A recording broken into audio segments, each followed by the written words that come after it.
Seigneur soit avec vous. Et avec votre esprit.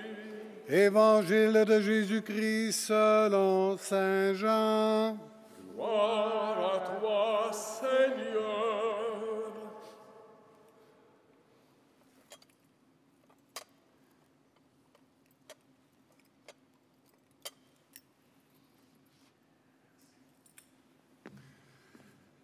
Comme la Pâque juive était proche, Jésus monta à Jérusalem.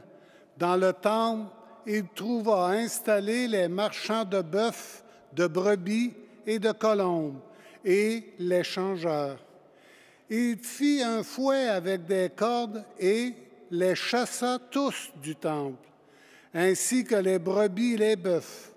Il jeta par terre la monnaie des changeurs, renversa leur comptoir et dit aux marchands de colombes, « Enlevez cela d'ici, cessez de faire de la maison de mon Père une maison de commerce. » Ses disciples se rappelèrent qu'il est écrit, « L'amour de ta maison fera mon tourment. » Des Juifs l'interpellèrent, « Quel signe peux-tu nous donner pour agir ainsi? » Jésus leur répondit, « Détruisez ce sanctuaire et en 3 jours je le relèverai. » Les Juifs lui répliquèrent, « Il a fallu 46 ans pour bâtir ce sanctuaire, et toi, en 3 jours, tu le relèverais. » Mais lui parlait du sanctuaire de son corps.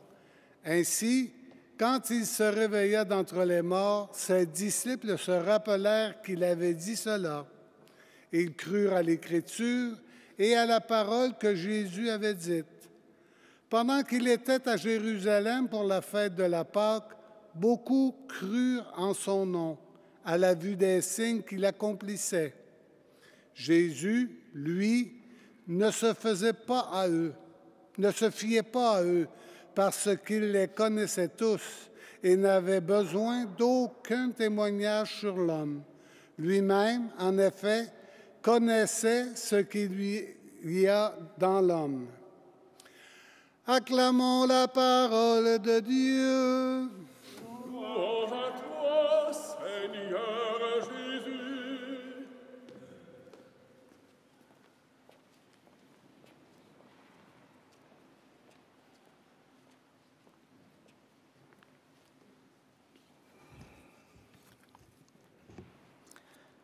Alors, nous venons d'entendre un évangile que nous connaissons bien, l'évangile de la purification du temple. Jésus entre dans le temple et chasse les marchands et les changeurs qui s'y trouvent en leur disant « Ma maison sera une maison de prière, mais vous en avez fait une caverne de bandits. » Aujourd'hui, Jésus entre dans le temple de notre cœur, qui est sa demeure, qui est sa maison, et il nous dit la même chose. Ma maison sera une maison de prière, et vous en avez fait une caverne de pensées mauvaises. Car c'est du cœur que proviennent les pensées mauvaises, nous dit Jésus, qui nous dit aussi ce que dit la bouche, c'est ce qui déborde du cœur. Alors j'aimerais ce matin vous parler de la colère, comme un appel qui plus est en ce temps de carême, à purifier notre temple intérieur, à purifier notre cœur de la colère. La colère est une passion désordonnée qui prend racine dans le cœur humain. Mais avant d'aller plus loin, j'aimerais faire une distinction entre la colère naturelle et la colère-passion. Il y a une colère naturelle qu'on appelle aussi la sainte colère, que Dieu a mise en nous pour faire face au mal sous toutes ses formes. Les injustices sociales, les discriminations, les guerres, les violences. Cette colère qui nous révolte intérieurement contre le mal dans le monde est bonne en soi tant qu'elle est parfaitement maîtrisée. Mais Satan est malin. Il détourne cette sainte colère de son usage naturel contre le mal pour le tourner contre le prochain. Et alors, la colère naturelle, qui était bonne en soi, devient la colère-passion, c'est-à-dire de l'emportement, de la nervosité, de l'agressivité contre mon prochain, et c'est là qu'elle devient un péché. Et c'est pourquoi Saint Paul nous dit « Mettez-vous en colère, mais ne péchez pas ». Autrement dit, ne passez pas de la colère naturelle à la colère-passion. Il y a donc une différence entre la colère naturelle qui est bonne en soi et la colère-passion qui est mauvaise.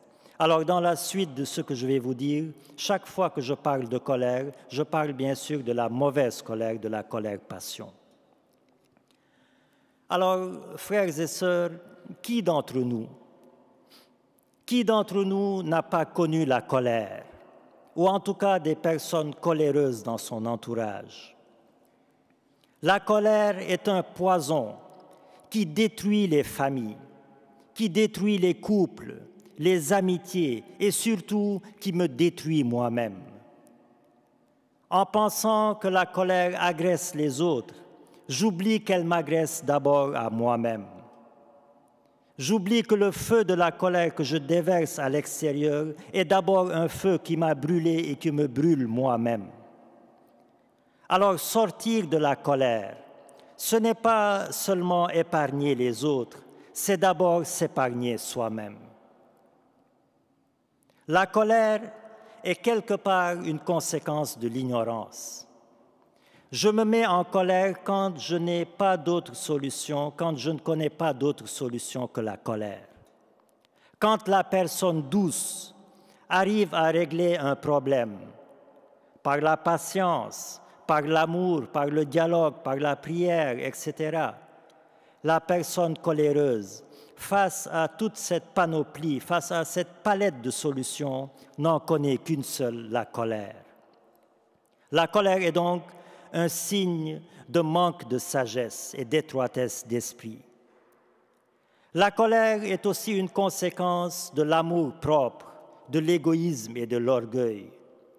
Je me mets en colère quand je me mets sur un piédestal, quand je pense avoir le monopole de la vérité et que je n'accepte aucune remarque des autres. Apprenez de moi que je suis doux et humble de cœur, nous dit Jésus.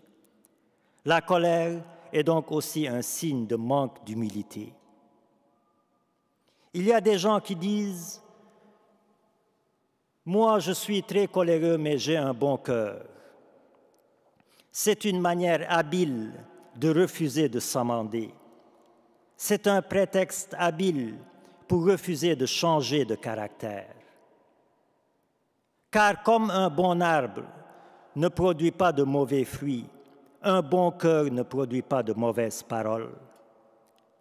Et Jésus nous dit, l'homme bon, dans son trésor qui est bon, c'est-à-dire dans son cœur qui est bon, tire de bonnes choses. Et l'homme mauvais, dans son trésor qui est mauvais, tire de mauvaises choses.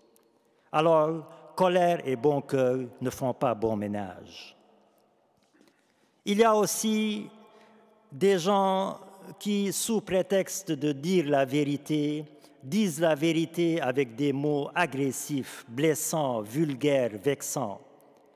C'est là aussi une malice de Satan qui peut nous tendre une vérité empoisonnée pour nous faire tomber dans le péché de la colère. C'est ce qu'il a fait avec Jésus au désert. Il lui a tendu une parole de vérité, une parole de l'Écriture pour le faire tomber.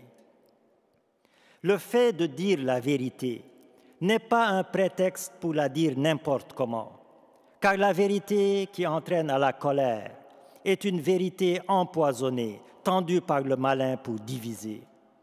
Je peux dire la vérité telle qu'elle est, sans rien y changer, sans aucun tabou, mais la dire de manière charitable, de manière à unifier, à consolider et non pas à diviser. Mais la question qui s'impose tout de suite, c'est comment sortir de l'emprise de la colère? Comment lutter contre cette passion désordonnée qui est la colère? Alors tout commence par une prise de conscience, personnelle, sincère et engageante. Et les mots sont importants. une prise de conscience personnelle qui vient de moi-même, qui est sincère au fond de moi-même et qui m'engage à lutter contre la colère. Quelle est-elle, cette prise de conscience? La prise de conscience que la colère détruit ma relation avec Dieu, car la colère n'accomplit pas la justice de Dieu, nous dit Saint Jacques. Prise de conscience que la colère détruit mes relations avec les autres et prise de conscience que la colère me détruit à moi-même. Alors, une fois que cette prise de conscience est actée, une fois que j'ai pris conscience de cela, je m'engage résolument et fermement à travailler sur la vertu qui est opposée à la colère, qui est la vertu de la douceur. Et la douceur dans le sens chrétien, ce n'est pas de la mollesse, ce n'est pas de la faiblesse ou de la passivité. La douceur dans le sens chrétien du terme, c'est cette force intérieure, cette force tranquille qui me permet de me maîtriser en toute situation, qui me permet de calmer ma tempête intérieure avant qu'elle ne se déverse à l'extérieur sous forme de colère. La douceur, c'est cette force tranquille intérieure qui me permet de mettre un frein à ma langue au bon moment. Car sur tes paroles tu seras justifié et sur tes paroles tu seras condamné, nous dit Jésus-Christ. Et beaucoup plus que tout ça, la douceur est une béatitude. Heureux les doux, car ils obtiendront la terre promise, nous dit Jésus. Alors, comment je veux avoir la douceur, mais comment faire? Comment vivre cette béatitude de la douceur? Eh bien, une religieuse dominicaine se posait la même question au sujet de cette béatitude et de toutes les autres béatitudes. Et puis elle disait, il y a deux manières de se procurer des fruits. Soit en travaillant dur pour avoir de l'argent et aller m'en acheter au marché, soit en plantant dans mon jardin des arbres fruitiers et en comptant sur la pluie de Dieu pour ensuite aller cueillir les fruits et en manger. Dans la première option, c'est par mes propres efforts, c'est par ma propre force, c'est par ma propre volonté que je mange du fruit. Et dans la seconde option, je mange du fruit par la grâce de Dieu. Il en va de même pour vivre la béatitude de la douceur. Si je veux lutter contre la colère, par mes propres forces, par ma seule volonté, par mes seuls mérites, c'est peine perdue, je ne vais pas y arriver, je vais tourner en rond et je vais chaque fois retomber et retomber encore dans le panneau de la colère. Alors, il me reste la seconde option, m'en remettre à la grâce de Dieu, qui n'est pas une baguette magique. La grâce de Dieu ne vient pas sans mes efforts. La grâce de Dieu, elle vient féconder mon désir sincère et ma volonté ferme de changer de caractère, de passer de la colère à la douceur. La colère ne peut pas se résoudre par mes seules forces. Il faut que je m'ouvre à la grâce de Dieu qui va venir féconder mon désir sincère de changer ce caractère-là. Et ainsi, je changerai pour Dieu, pour moi-même et pour les autres. Alors, frères et sœurs, demandons dans cette Eucharistie, demandons sincèrement la grâce de la douceur qui éclipsera ma colère, afin que dans nos familles, dans notre entourage, dans notre monde, nous soyons des témoins authentiques, des témoins véritables de celui qui est doux et humble de cœur par excellence, Jésus-Christ notre Seigneur. Amen.